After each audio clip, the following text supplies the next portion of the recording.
आगे बढ़ते हैं। बड़ी खबर ईरान से सामने आ रही है, जहां सुप्रीम लीडर मुस्तफा खामनेई की हालत गंभीर बताई जा रही है।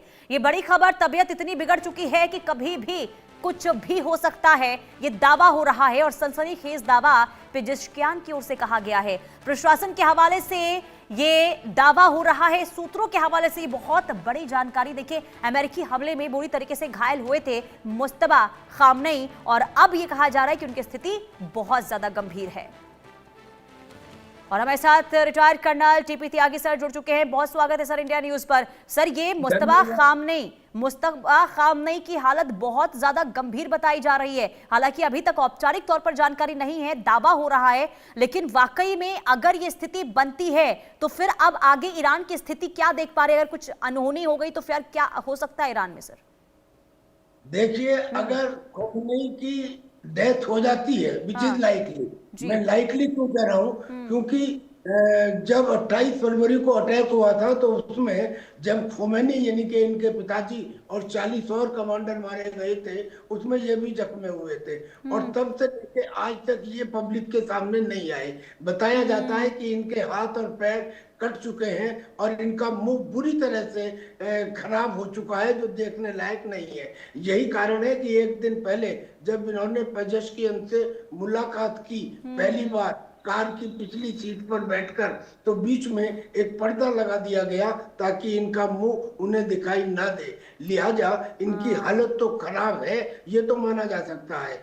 अब पेजेश्कियान ने ये खबर दी है कि उनकी हालत बहुत खराब है और मान लीजिए कि अगर उनका इंतकाल हो जाता है तो फिर अभी तक ईरान के अंदर because of supreme leader of Iran ये सिचुएशन थी कि पॉलिटिकल लीडर्स को साइड लाइन कर दिया गया था। यानी कि पेजेश्कियान, अरागची, गालिबाफ, इन सब ये बात तो करते थे, लेकिन वो बोलते थे कि इन्हें देश की सुरक्षा और देश की विदेश नीति के बारे में कोई हक नहीं है। याद होगा आपको कि एक दफा पेजेश्कियान ने यह भी कहा था कि हम अपनी नेबरिंग कंट्रीज से माफी मांगते हैं और हम उनके ऊपर और अटैक नहीं करेंगे, मगर IRGC ने तुरंत उसका खंडन कर दिया था।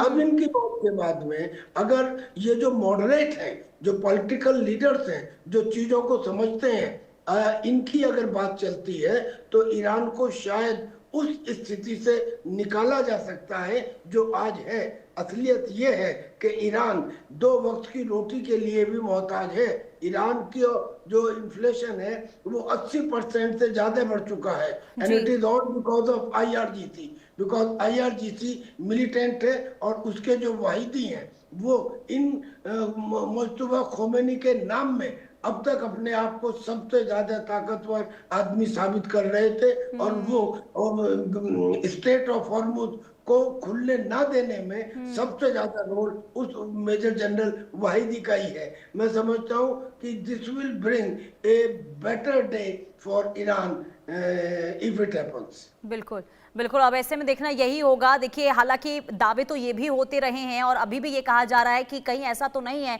कि खामनेई की मौत हो गई है, क्या इस सच को छिपाया जा रहा है? कई सवाल इसे लेकर उठ रहे हैं। सवाल ये भी कि आखिर अब तक खामनेई सामने आए क्यों नहीं? इस स्थिति पर नजर रहेगी। फिलहाल सर, इंडिया न्यूज के साथ जुड़ने के लिए बहुत शुक्रिया और जानकारी देने के लिए बहुत शुक्रिया।